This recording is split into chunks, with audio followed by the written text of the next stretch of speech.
Hello, Jade. Kia ora. Kia ora. Hola, Na-Lata. Kia ora. So, Jade, it's been a little minute. What's been happening? It's been a hot minute, I think, Luke. Yeah. Last time I saw you, I think we were at the casino. Was it that time? Maybe. I think it was at Callum and Callum's gig. Yeah. His new band. Oh, the one that you came to, but you didn't actually watch my set because No, you're a that's bastard? right. Yeah, because I was tired. Yeah, right. Who's this wonderful, beautiful, shiny-haired, bald, sexy man next to you? This is Fernando. Oh, did you say Fernando? Thank you. Hey, Fernando. So Getting me shine. Yeah.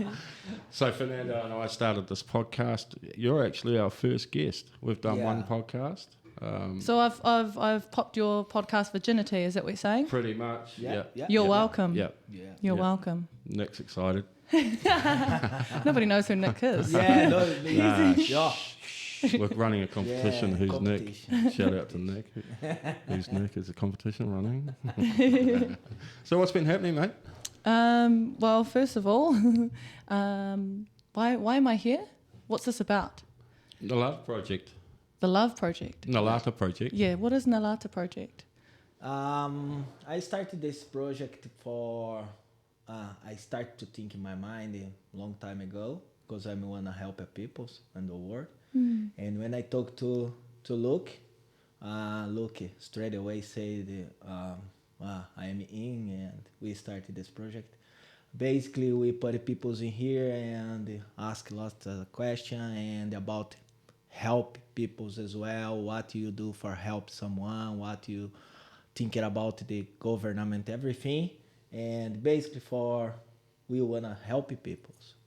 So it's about community. Yeah, exactly. Is that the nutshell of it? Very much so, yeah. Awesome. Yeah. Well, it's a pleasure to be here. Thank you for having me No, as it's your good to first see you. guest. I appreciate it. So I'm local here in Kirikiriroa. I've been here for about nearly 8 years. I studied my Bachelor in Music way back when at Wintec. Songwriter, creative therapy. I've got my own little business now called Creative Outlets. I'm all about community as well, so I'm very spiritual, and I care about the underdogs. That's something I like to fight for, because it's something that's close to my heart, being an underdog myself when I was growing up. Oh, yeah. So, getting made fun of for skin colour and for being a woman, for being too tall, believe it or not. Daddy long legs was a good one, they like to call me. And now I'm proud of these very long legs. I don't know if you guys know this, but I'm 6 feet tall. I'm sitting down right now.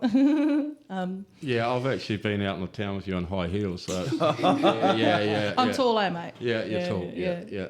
Is it like walking next to someone with stilts? Yeah, actually, I remember the first time I met you, and it was at that gig. You made this gig, Yeah. It was the Is it Frankton Gallery? Yeah, the Frankton Art Gallery. I was in a band at the time, and I just wanted to put together a music night, and I just basically cold called you, didn't I? And said, yes, because I had it add up on the New Zealand, because this is when I was doing JP and the Drag Kings. This was the sex rock band that I have, because I'm a songwriter and I write music, obviously, and I make the boys do what I want them to do. PC. What do we call it? PG. Oh, not really though. Especially not the songs. Anyway, I put a list up on the New Zealand Mrs. page. Yes, I can find the Mrs. page. That's where Luke found me. No, it was NZ Bands. Yeah, NZ Bands. That's the one. Is that where I messaged you on? Yeah, because I remember you said you saw my ad on there. That's right. And because I had it ad up for something. Okay. Yeah, it was meant to be. Yeah. And then we had this music night, and you came on first and killed. I remember that. Yeah, we slayed. Yeah, and we slayed. We always slay. Though, unlike us. No, you guys are all right actually. But yeah. And then Glow Becky. Yes. Yeah. Yes. That's we sort of. Kia ora, Glow Becky. Pew pew. Glow Becky, and that's how our friendship began really, and. I think we played music community, bro? Yeah, it was, and I met a whole lot of people in Hamilton. Yes, a lot of young, very talented people. Yeah. So that's the story behind that. Sorry. No, but yeah. Well, How we're talking old? about How old do you start?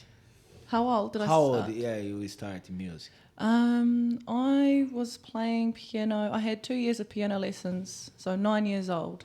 I had 2 years of piano lessons, and then I'm self-taught with everything else. Wow. Although when I studied music at Wintec back in 2015 or something, I got a couple of years of singing lessons. So with like my sax, guitar, whatever, those are all self-taught. And it's basically anything creative, I can just pick it up and do it. See, I'm a terrible drawer. I can't draw. You can draw dicks, all right. I can. Luke. Dickler. Yeah. So guys, yes, Luke is correct. I've drawn dicks. You can actually find it online on Redbubble. Fancy Cock, FANCYCOK. Someone the other day bought Dickler, which is just a dick with hairy balls and in the head. The helmet of the cock is Hitler's face, and he's really mad.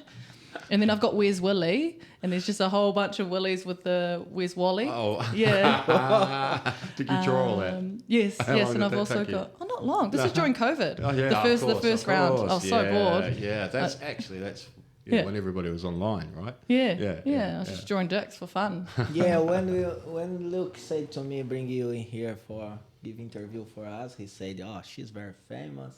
Yeah. And she got a famous. lots of things she did in the past, and she's really good to give it to us interview about music. Yeah. And I'm so interested to hear more about that. Yeah. I mean, yeah. So, how old were you when you first started piano? I believe I said I was 9. 9. Yeah. So that's the first instrument I learnt, and I believe that piano is the very, very primary instrument that we should all learn because it's the alphabet on a board, right? And then that gives you a gateway to every other instrument. Once you know piano, even if it's just basic, that's it. You can read music. But I'm not a music reader. I play by ear. I just play what sounds good to me. But primarily now, guys, I'm a Taiko drummer. So if you want to pull up the drumming one, we just had a concert on the Sunday just gone. Yeah, that one. On the Sunday just gone, it's called Fated Connections, and it was at the Gallagher Hub. And yeah, I've been with them for 2 years. But Taiko drumming, Japanese drums, essentially. It's just tribal and it's like ballsy and it's like, it like feels so good. Oh, yes, like those pictures on there. Yeah, so it's very, very, very cool. So at the concert went for a couple of hours, 2.5 hours on Sunday. Was that your crew drumming for 2 hours? Yup. Yeah. 2 hours. Yup. Wow. It's a long time to go bang, bang, bang, bang. Yeah. If you want to pull up the crew photo as well, Nick, the top left, that's us there. That's the whole crew. I also did an interpretive dance piece, but this is everyone. See, there's a mixture of people here. There's old, there's young. The older lady there in the middle, Raywin, she's amazing. At the back there with the short hair. I don't know how old she is, but she's getting on. But she was in so many songs and she was smashing it. Yeah, right. Like she, doesn't run circles around me because she's a bit on, but she's sharp, man. She gives it everything. And how much do you guys practice? Twice a week. At least they practice twice a week. I practice more because I'm going to be a professional Taiko player. Oh yeah. That's my new dream. It's my therapy. Because I did music for such a long time and it became my job, I was doing gigs all the time during summer, and that was really cool for a while, for a couple of years, cover gigs and all of that, but the return on it versus the energy that I input on it was not equitable. So I stepped away from music for a bit and turned to Taiko drumming, which is like so it's just a passion and. And it seems to be, so there's places to play, people interested in it, stuff like that. And I get exactly what you mean about doing the gig thing. I mean, as fun as it is, like there's no better feeling than being on stage and playing in front of people, and especially when you've got a good crowd. But it's that going there, keeping the energy up. You're the one packing up at the end of the night, while everybody else is having a good time. As fun as it sounds, it's draining. It's draining, and you get tired of showing up at 5 o'clock for sound check and leaving around midnight. Wow. Yeah, for a few bills on the door, for a few dollar bills. Whereas the stuff I'm doing now, which is kids entertainment, I'm stepping into that. It's a way better return, and I feel really good about it. So what are you doing, like children's parties and stuff, or your guitar, singing songs? well, I'm co-star. Basically, I'm a performing monkey. Love it. For a woman named Jade Petaera-Nikora. She has written all of these beautiful kids' music, and she asked me to come on board with her. I met her at the Hamilton Gardens Arts Festival, which I'm one of the program coordinators for. So I brought her on board to the stage that I was managing, and we just clicked. And then the next year, she was like, "Hey, let's do this. I want you to be my performer and help me sing, and you do the dancing and stuff like that with the kids." And I'm like, "Hell yeah, I can do that." Yeah. And now I've written my own kids songs. So Have you? yes, I have, and it's about emotional wealth and how to process emotions in a way that validates them as opposed to stigmatizes them. For example, anger, fear, and things like that, because I think it's really important to have as a child, is that emotional wealth. It's good you talking about that, because I'm gonna ask you my first question. I suppose we'll let you. What do you reckon, Luke? Yeah, I think. Yeah, I can. My beautiful English. Oh, your beautiful accent. Just speak slowly, mate. Let's go, Fernando. What's your question? My question is, what do you think? Because New Zealand, I saw lots of teenager suicide. What do you think about that? Because in my opinion, we need to hug more the teenagers, the kids in New Zealand. Because I am so sad sometimes about that, because the kids in my time when I young, long time ago, everything is difficult for me. Everything. And now I saw lots of kids have everything. And I think the parents too much protect the kids. And sometimes one kid have he disappoints something. For example, he got the first girlfriend, and she leave him, and he go and do suicide. I strongly disagree with you. I am yes. Keep going. This is healthy. I don't know. I mean, keep it so sad about that, because I saw the kids. Sometimes some of the kids have everything and no appreciate, and I don't know what's your opinion about that. Yeah, I'd love to tell you or express my opinion. What, for you, first I have a question. What constitutes everything to you? What do you mean by everything? When the kid has everything, what do you mean? I think it might be just a difference in countries growing up. Yeah. Yeah. So I think. I think, in my opinion, because different cultures, the kids have not have nothing, for example, and no do suicide. You mean financially? Do you mean financially? Yeah. Right. Yeah. So very different. Very different. Carry on. No, just this. My question about what you think, if it is only New Zealand we have this problem, or all the world we have this problem, and the different countries, some people have more money and have the same problem. Some people don't have money, the same problem. I see now what you're saying. Yeah. So money doesn't constitute to happiness. It's actually about community. So you can have a super strong community and be financially poor but still be happy. You can be super rich and be super unhappy. And lonely, yeah. And you can see that. I mean, like, there's different third world countries that I've travelled through, and, like, compared to us, who pretty much, we've got food on the table, mostly, like, not in all circumstances. Not all of us, yeah. No, I'm not saying that, but, generally as a country, we're fairly well off. There's, we've got clean running water, there's access, mainly access to food. This is where I agree with Fernando as well, yeah. Yeah, there's access to healthcare and all that. So, like, one thing that stood out for me when I was travelling through Southeast Asia is they've got access to none of that, and it's just tooth and claw the whole time. But you look around at the people and they're all smiling. Mm-hmm. They're all, Yeah. You know, they're just happy people, kind. You know, you can see it on their faces. Like your people, Yeah. Fernanda. Yeah. Like your In people. Brazil. You know, Brazil. we and I have find a lot of westernized countries that I've been to, and there is sort of, you know, compared to other countries, we've got access to everything and jobs, and if you want it, it's there. But generally, people walking around with a frown on their face. Well, when we say we have access to everything, we have access to everything that we deem is important. And yes, we take things for granted, but because of the West, and it's going to get a little bit political here, what we see as important is academics, right? High achieving, and status. That's not only in the West, I'm aware, but those are hugely important things. Actually, Aotearoa New Zealand isn't originally a Western country. No. And this is where the turmoil, I believe, this is my theory, has happened, is that we were originally a holistic community where we had a connection with the plants and the animals and indigenous and all of that, which is so important because that translates to a connection with yourself.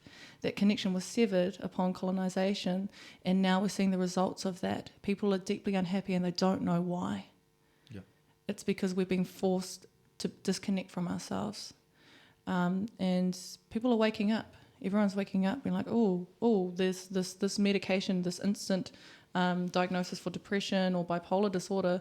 That doesn't seem to be working.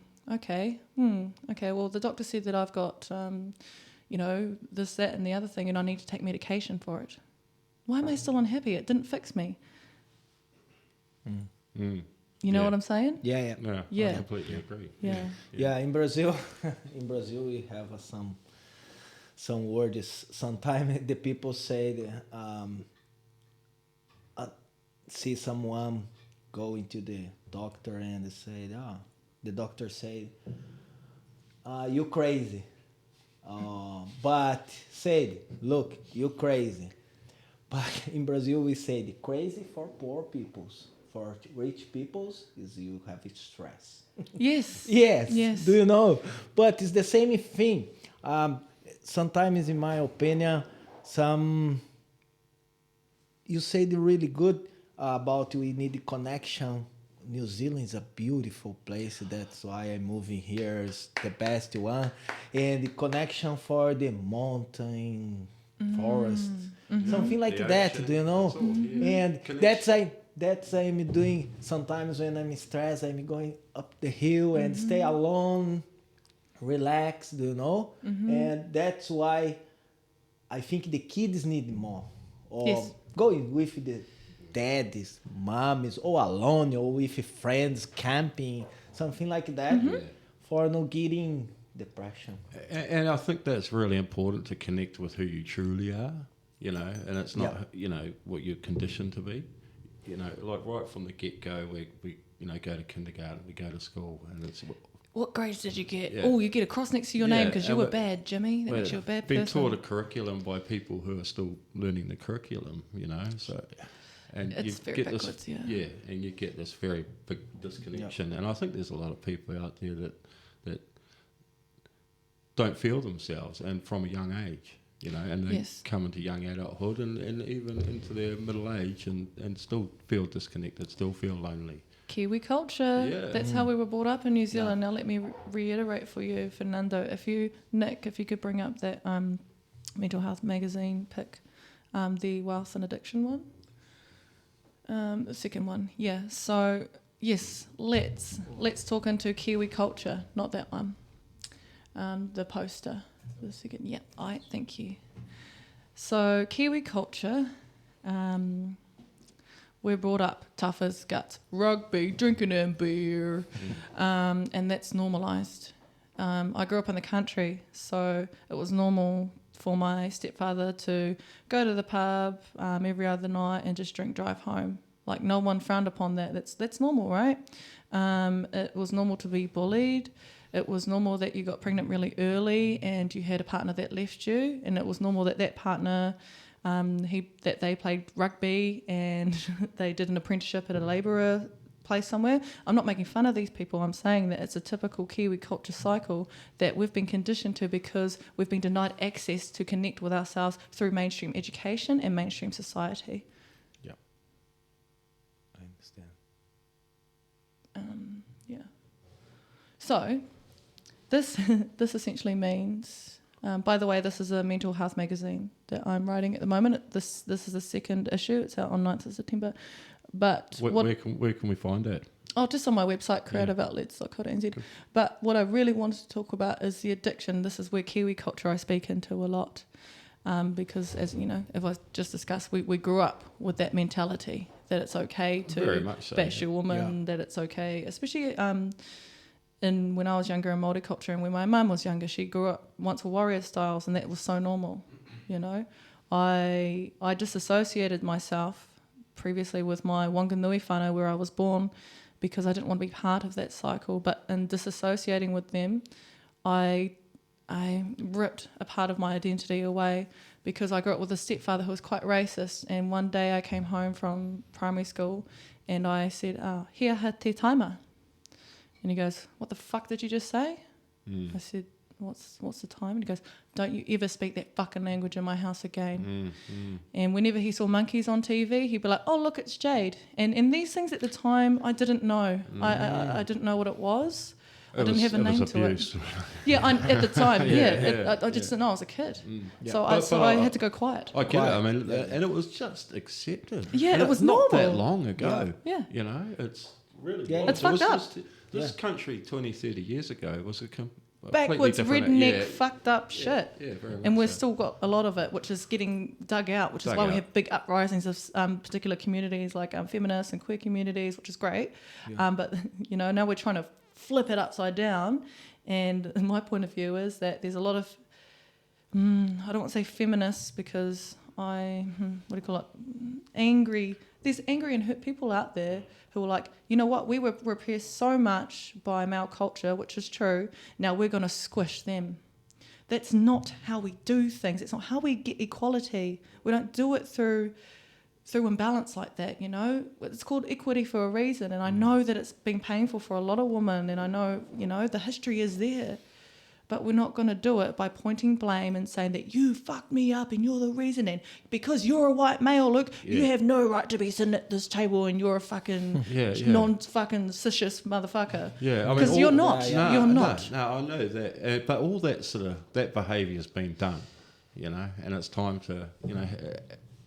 But they're allowed. Yeah. They're allowed to be angry, though. That's the thing. Yeah, they're allowed to be angry. But I think it's instead of continuing the fight, I think it's really important that everybody sits down and has bloody conversations. We like may not all agree with each other, and we may not all be on the same page, but you know, we can have a conversation about it, and I think it's really important, and then find a way forward. Yes, you know? And through conversations, understanding, you can educate yourself, understand. Yes. Connection, understanding, community. Empathy for how the other person feels about these issues. And in some cases, there's a lot of people out there that just have no idea on how the other party's feeling. They don't know. I disagree. They don't want to. Or they don't want to understand. I'd rather say angry. That's what I reckon. Yeah, and the people keep it quiet because sometimes it's afraid to talk it about, and keep it quiet. And afraid. Well, because it's unsafe for them to speak. Like for example, with my Māoridom, which I've only just claimed recently, I came to Waikato like at 7 years ago from Waitomo, but I used to call it Waikato because that's how I was taught to say it, because my mum doesn't exactly embrace her Māoridom either, even though she is, and that's nothing to do with me. That's her stuff that she hasn't healed. That's fine.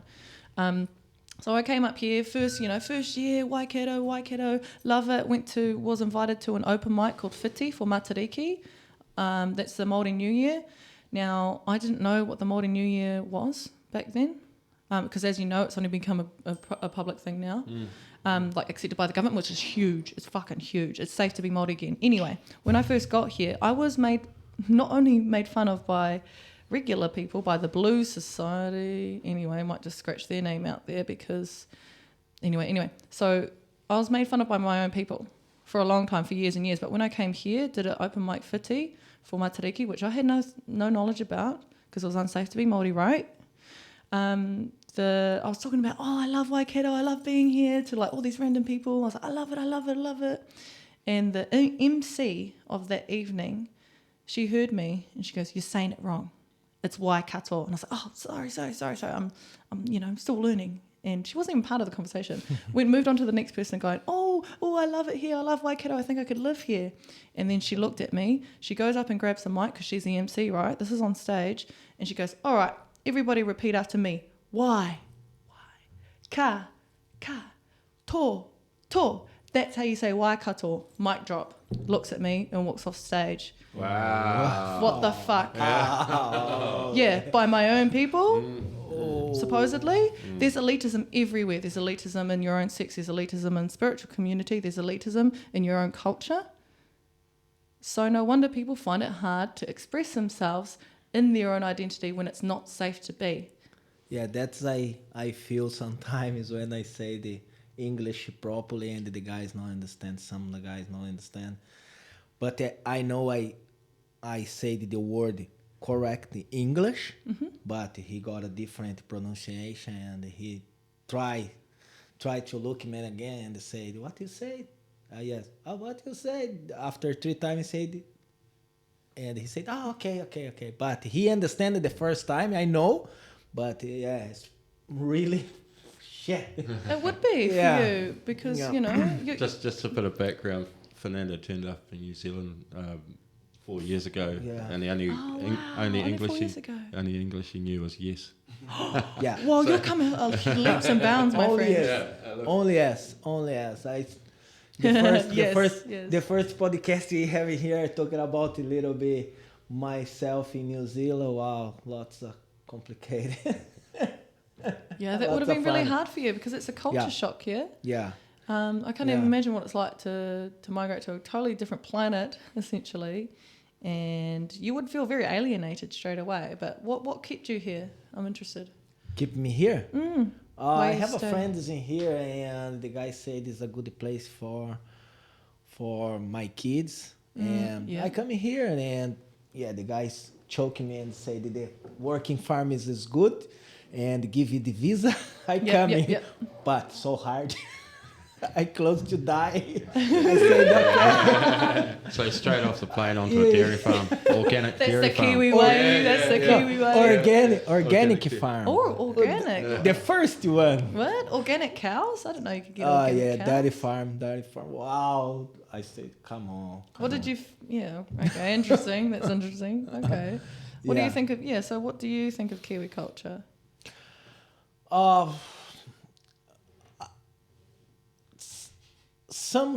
It's really hard for me because 4 years in here, 2 years I got hard, difficult years for me because I no speak English very well, still not speak English very well, and I need work, I need visa. My word that's say the only yes. Doesn't matter sometimes when I know understand it. In the past, the guy said, "Oh, you motherfucker, you don't understand the fucking English. Why you coming here? You doing today? I understand everything. It's really hard for me talk, put the word correct sentence. Sometimes it's hard for me." But in the past, I don't understand. And mostly the guys, farm guys, getting angry with me and say the lots of shit. But I need putting me down. I need to say the yes, keeping my smile and and work. Some of the guys terrible. But it's a pass. That's Kiwi culture in the country and the rednecks, y'all. Sometimes bullying. Lots of bullying because, that's I said. I remember I am in Rotorua and I go to buy some water. And they said, "Can I have one cup water? Water." Yeah, water. Yeah, you said water, yeah. Yeah, but I say the water. Water. Water, no understand. He turned it into something when else. I say the water, understand. Three difference. But when I said it the first time, he understand. But when I talk the same, you said the Waikato, no Waikato. Yeah. You know? Yeah. He was making fun of you. When I yeah. said water, he said, "Oh, here, your water." And he was trying to teach you a lesson, and that's what I don't like. Yes, exactly. Do you know? Because I have my English in the dictionary. I try follow. Definitely, I'm coming here. I need to live in New Zealand. That's one farmer said to me. If you live in here, you need to breathe New Zealand. Angry with me. I said, yes, correct. But some of the words, I grab the book and I have a look and try to follow. If my pronunciation not good, you need to learn me. And I am open for...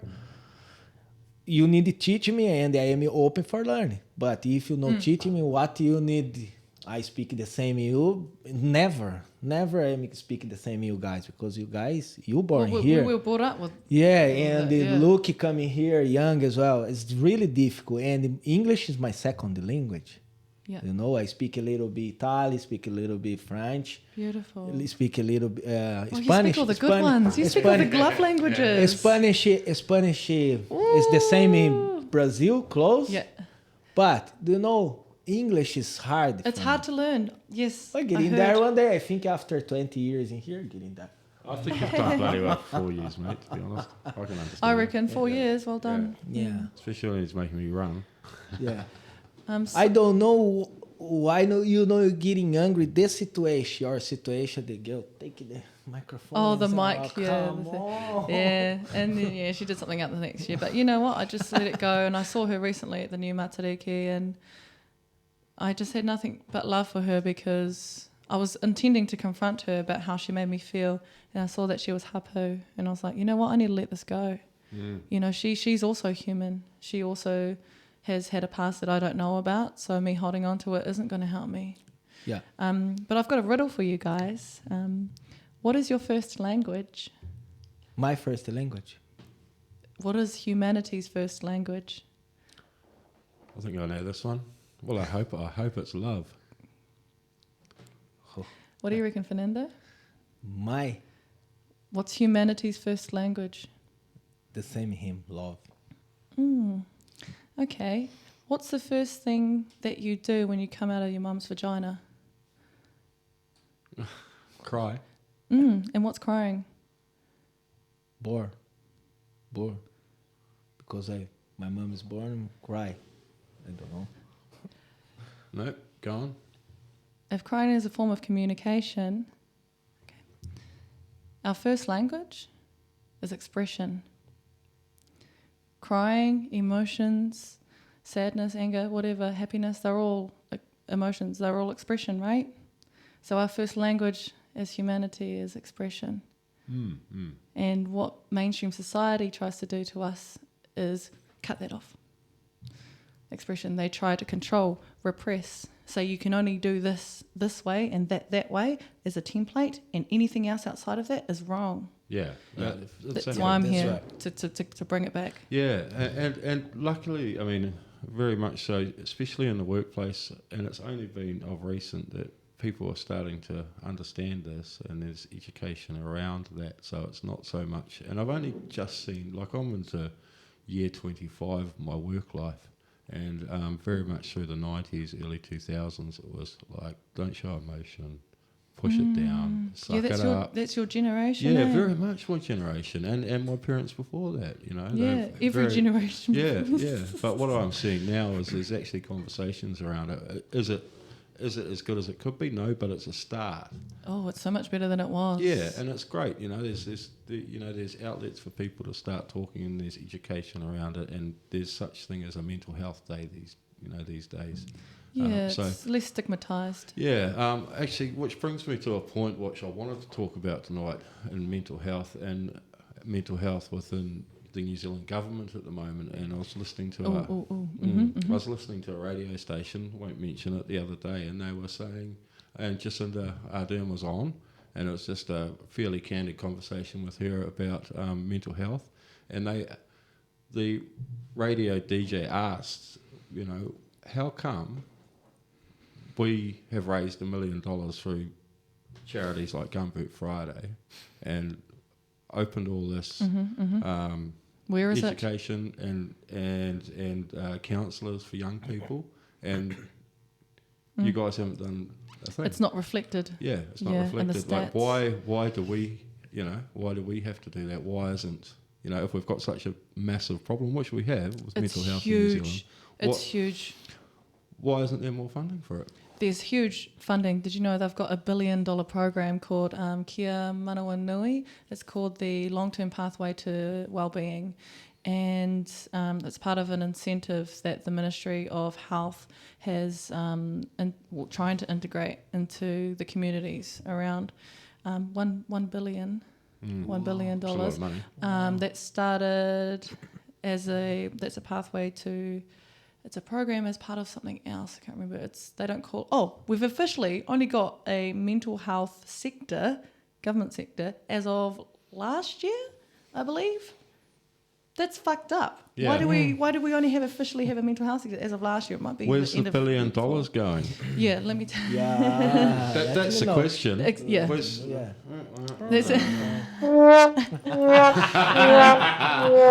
So this is all accessible online, guys. If you look it up, it's look at the Ministry of Health, Kia Manawa Nui, but they've got the incentive there, and you can actually read the program that they have and it's just a bunch of words on a piece of paper.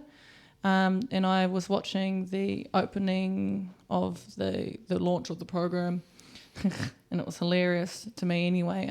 Forgive me, here comes some opinions that I feel strongly about. If you don't like it, that's okay. I don't mind. It's not for you.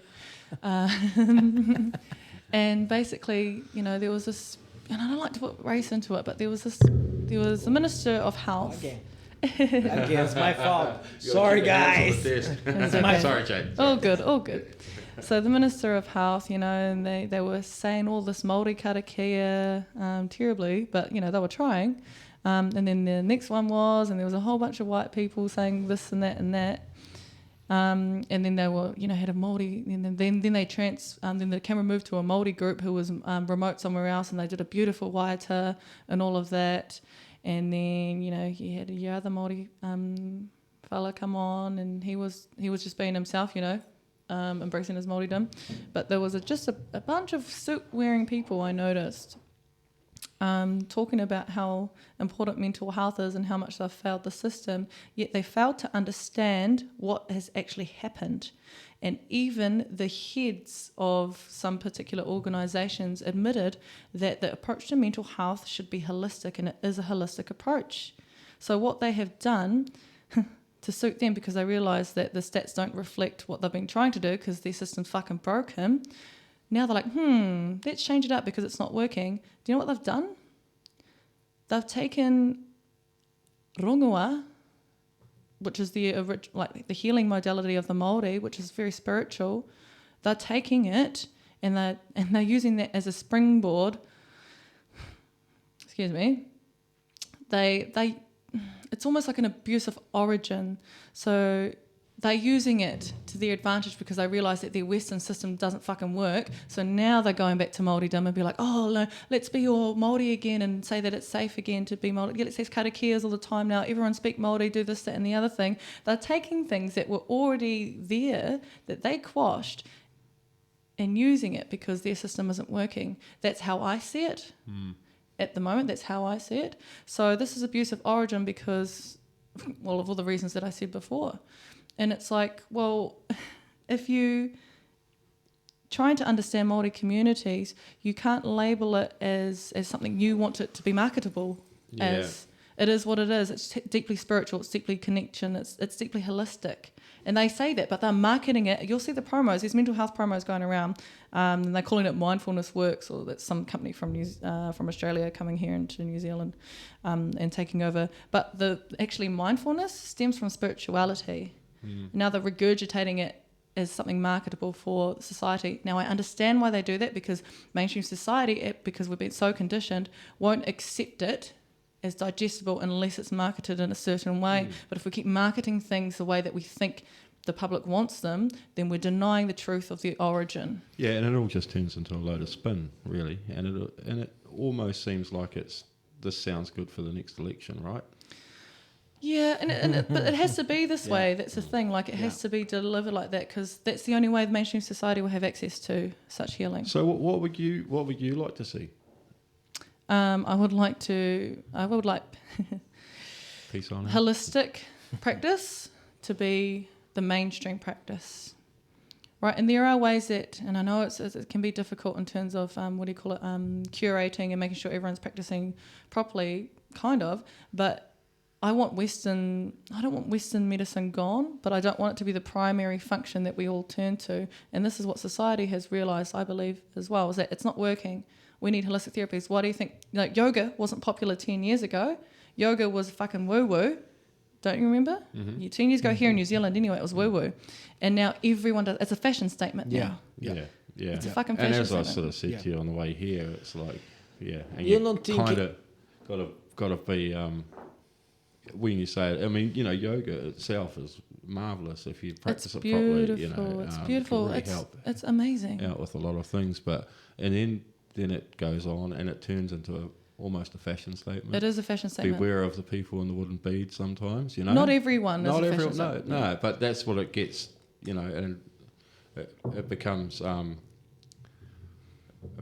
of over-projected, if you know what I mean. That's what I class as abuse of origin, is that people use a practice but they don't know where it comes from. Yeah. Now, although those of you who do yoga, who does yoga here? Yeah. Do you know what the 8 limbs of yoga are? Oh, I know.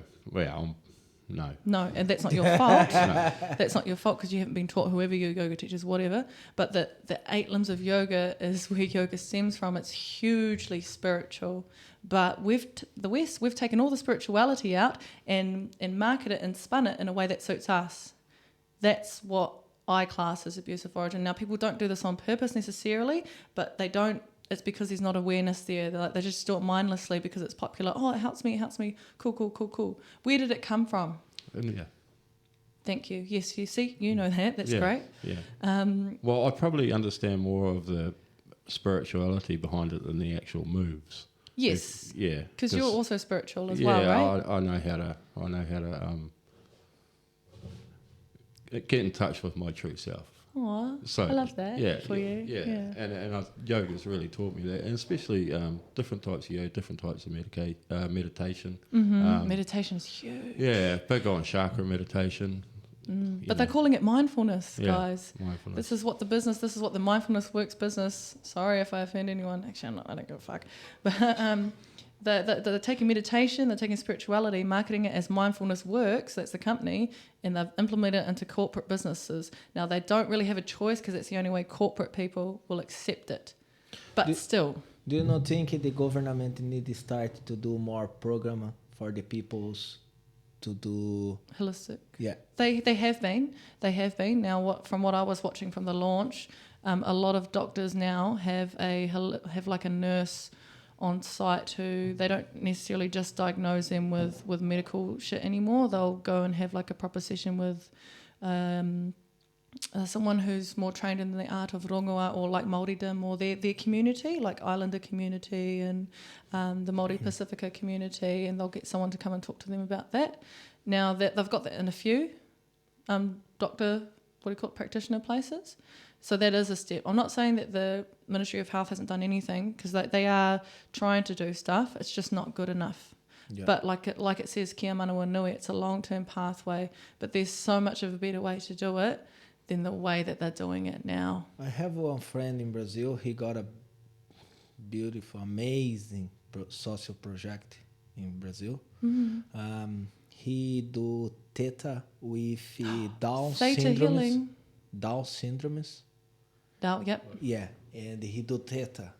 I do theta. Yeah, he doing that, but he teach the Down syndromes. Beautiful. Man, he sounds awesome. If you see the theta for this guy, you cry, because so good, and every year.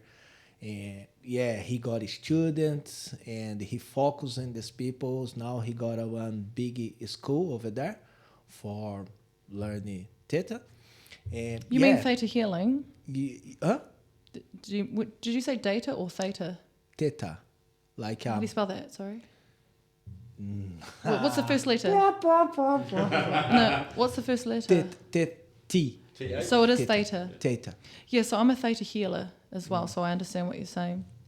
Theta healing is one of the main modalities I've used over my years to help cure, to help work through my addictions, to help work through a lot of subconscious belief programming. I'm not sure if you guys realise, but everything. Yeah. Everything. Our entire consciousness is actually 95% of subconscious. So 95% of our consciousness is actually our subconscious. Our subconscious is our autopilot running in the background. And if you think that you have control over your autopilot or your subconscious, you are kidding yourself. Unless you've been trained, unless you know how to access the subconscious, like a lot of monks and, theta healers and, all sorts of people do. But the everyday person, everyday societal person, no, you are not in control. Actually, your subconscious is control. And things that it stores memory, it stores emotions, it stores abuse, it stores trauma. And the only way to work through it really is to go back there and heal it, the core belief. So I'm not saying re-traumatize yourself, but you go back to the origin of the event. And it doesn't have to be just in childhood. It can be ancestral. In Māori communities, like for example my whānau, we have a history, a cycle of abuse, sexual abuse upon us and towards others. Violence, drinking is huge in Māori culture. It's a huge cycle that's been passed down. Now, it was passed down to me because I'm Māori, and through both sides of my mum and my father, they're both Māori as well. So, lucky me, I got to inherit those beliefs, and they showed up symptomatically in my life as getting really wasted all the time. Like as a musician, I wasn't able to play music unless I was wasted. Like drunk as fuck. Like I wasn't able, like I went through a stage of meth, escorting, addiction to humiliation, addiction to escapism. And so I didn't realise what was going on until I started training in theta healing, which allowed me to navigate the subconscious, which means that I've gone in hundreds of times and dug out beliefs that don't serve me anymore, because I don't want to treat people like shit. I don't want to be toxic in my relationships. My sex is not my worth anymore. That's something that shifted on July the 4th, which was amazing. But that was a belief that I picked up when I was about 7 years old from being molested by a family member, female by the way. So luckily it wasn't a guy, right? But I've got a huge history of when I was 20, I was raped by three Māori guys, which is probably why I was quite scared of Māori guys and didn't want them near me. I've worked through that, so that's all good. Not that it happened, but I've healed it, so that's cool. And just multiple times in my life, I've been abused sexually, physically, psychologically by my stepfather. But the thing is, I put myself in those dangerous situations, through drinking, through drugs. I was wanting to, because sex was my worth, right? I wanted, subconsciously, I felt I deserved it. I felt I deserved to be punished. I felt I deserved to be taken advantage of because I was a piece of shit and I was nothing without my sexuality. Now that's recently shifted, I'm learning what my new worth is, and I've got so much more worth than just my sexuality. I'm not saying that I forsake it, because it's part of me, my sexuality. I could never ever do that. I love my body. I love how sexy I am. It's great. But there are other worthful parts of me that are there that I'm exploring now, like for example my spirituality, my intelligence, my ability to connect with people without getting on the piss and coming on to them, it's really important. Yeah, so. I agree 100%. 100%. Basically, we talked about last week about this as well. Were you? Tell me more. Because I am a Christian. And it doesn't matter for me. Doesn't matter if you girl, man, or gay. I respect you. But you needed to be honest with the peoples, respect the peoples. Because I got one son. He's coming to New Zealand next month. Wow. Your son, your boy. Yeah, and he's a gay. Yay. And Gays I love him. We got I think he getting angry for me. We got a funny story. He got I think if 13 years old. He came with me one day and said, "Hey, Daddy, you know, I have my auntie. He's a gay. I'm not gay, but if I'm gay one day, what you said?" I said, "First is your pocket, no mine." It's your what? Pocket. What's pocked mean? It's your bum? Yeah, it's no mine. I love that. That's no very ma- supportive, yeah. He looked at me. "Oh, I can talk to you." I said, "Wait, but I still love you. If you got a character, you good man. Yeah. Respect your mommy. Respect Aw. me. Respect your parents. Respect the peoples. I love you and I defend you To for everyone. death, yeah. But if you no do that, I no respect you." Yeah. And yeah. he His sexuality was nothing to do with it, yeah. There is one story about that because, do you know, for me, all the time is a Lord, and Luke talking about last week as well. He no Christian, but he trust in energy, something like that. Source, It's whatever. so good, man. This is, doesn't matter religion, doesn't matter. We need to love the people. Yeah. Love the people I all think the it's, I mean, as getting back to what you were saying, Jade, with the conditioning. Oh, no, it's okay. We are running. We are running time. Oh, thank you. Thank you, Nick. So what were you going to say? Oh, just, like being conditioned and stuff like that, what you're talking about with, how you go to school, how you get a job, that Expectations, societal expectations, yeah. If there's not a belief in something like a power greater than you, I think it's a real lack. It's there's a lot of atheist people out there, and that's fine, and a lot of people that sort of get on with science as their thing. But definitely, since I've explored that spiritual side of myself, my life is a lot better. Right, I see what you're After saying you now. started jiu-jitsu. Yeah. It was a little bit before that, Fernando, but definitely. It was, yeah. No. But what I will say 20 about push-ups. Let's go, boy. yeah, Let's go. what I will say about that is, where spirituality deals with your soul, it is really good to come back into your body, and jiu-jitsu is a great outlet for that.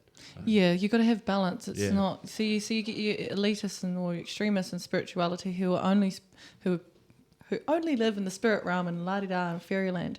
Now, we also live on planet Earth because we're also human, so we need grounding. We also need the logical side of us, We are human. We're not just spiritual beings. We've got to have balance between spirituality, our physical body. Yeah, it's form. yeah. It's there's a spiritual side. I believe it. It's in the two. You've got a spiritual side and a form side, and you can delve into the realms of spirituality. And it's great, but you've also got to play in the form as well, because you've got a body. You take a body. You live on planet Earth. You live on planet Earth. Yeah. You have to feed that body, and so as much as you can do work, and I think there's definitely you've got to do work with your physicality as well, and to balance it. Mental, physical, spiritual, and there was another one that I have. If you just quickly bring up my logo there that I've just painted today down the bottom. Yeah, the white one or the black one, whatever. That's something I just quickly made today, but that says JPN on it. And so I'll tell you why this is relatable, because it's me, it's my essence. It's not finished yet, but it's got 4 petals on the outside, so kind of looks like it will have 4 petals, right? It kind of looks like an Arabic kind of lotus thing. I like the F. It's actually a J. JP. JP. Yeah, I know. You Like were F is- Fernando party. Fernando party. No invitation. But essentially, so my 4 modes of who I am, in the middle there is the core of me, which is expression. But so first of all, the first petal at the top is my spirituality. Then the second one is my physical body. Then underneath that is my ancestral, so my genetic hand-me-downs, my genetic beliefs, my ancestors. Then the third one on the left is my creativity. In the middle is E for expression. Now, for me, that spells SPACE, space. That's my 4 modes of practice, because I need balance of all of those in order to be a functional human on this earth. It's just something that you've come up with? Yes. Yeah. Yes, that's it's cool. mine. Space. Space. That's where we're from. And get the dust, yeah. Yeah. I mean, I like Do you enjoy the space program? Yeah. I mean, the space program. Yeah. Blast off. Jade space Yeah, you program. can feel free to change and tuck whatever. Shit. Yeah, so. Yeah. Oh, we'll put a picture of me out there in my Egyptian clothing, please. I like that picture, the Egyptian one. Yes, that one. Yeah, that's the New Hamilton Gardens, the Egyptian one. That's me being a boss bitch. Got the Cleopatra look going on there. Yeah, that's right. That's right. So anyway, where were we? What were we doing? Anyway, what are you doing with music at the moment, apart from... Taiko. I'm doing a lot of taiko, but I am... Any, I'm back in the music industry, baby. Yeah? Any, Yeah, I took a break for a while. Any time we're going to see JP and the Drag Kings again? Possibly, but you'll definitely see me. I've got a... Any music videos, any albums, any new songs? Oh, I've written many songs. Yeah. Do you want to hear one? Yes. Yeah, I'd love to. Yes. Okay. Well, let's play one. Okay. Okay. Yeah, exactly. Yeah? All right. This one's called Losing a Queen. Ooh. Well, since I woke up, I feel everything. The least I could say is it's overwhelming. And all it would take is a flash of a phone. Don't wanna ask for help, though I know I need more. Hear what I'm feeling. I'm all alone. Do you see what I'm seeing? I wanna know. Do do do do do.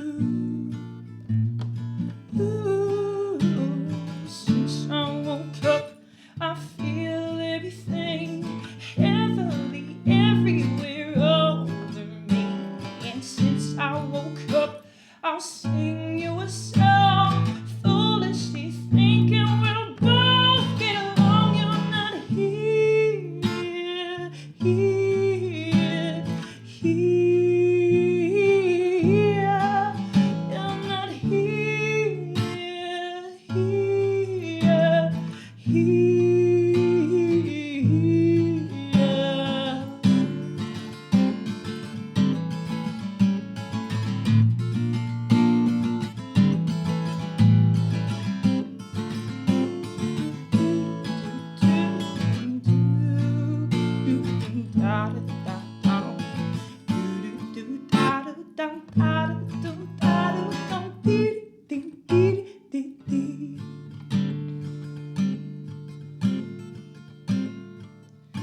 Well, she'll never speak, and I'll never learn. Don't talk to me, I'm singing it to her. You'll never want me back, for as I can tell. I guess that's my punishment for losing the queen, and she'll never know all of my shadows. At times I'm jealous of her light, but she'll never see all the shades of me. Girl, stop taking sides.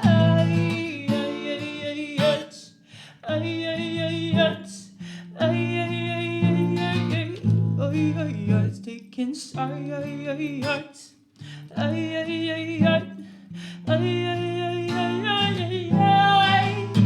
Well, since I woke up, I feel everything heavily everywhere over me. And it's since I woke up, I'll sing you a song, foolishly thinking we'll both get along. And that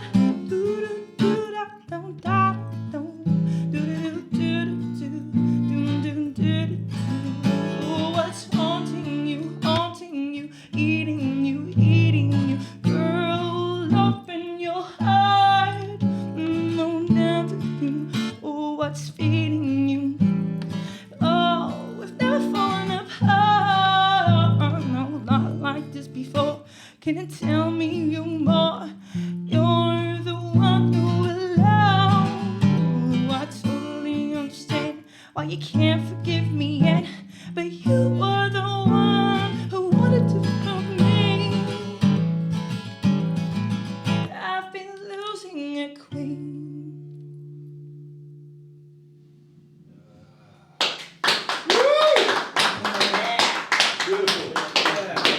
Thank you. Messed up some of the words, but that's all right. That's awesome. I think the feeling was there, right? Wow, it's really good, really good, really good. Thank you, Jade. Thank you so much. Hey guys, we here. Very good presence here today. Oh, my name's Jade, by the way. Jade P. Jade. Yeah. Just what's your socials, Jade? creativeoutlets.co.nz or JAYDP online, like my music and stuff. Multiple, you'll see me everywhere. Just go to my website, it's all there. Follow her, she's the best. Thank you, Na-Lata. Thank you. Thank you, Nick. Bye, everybody.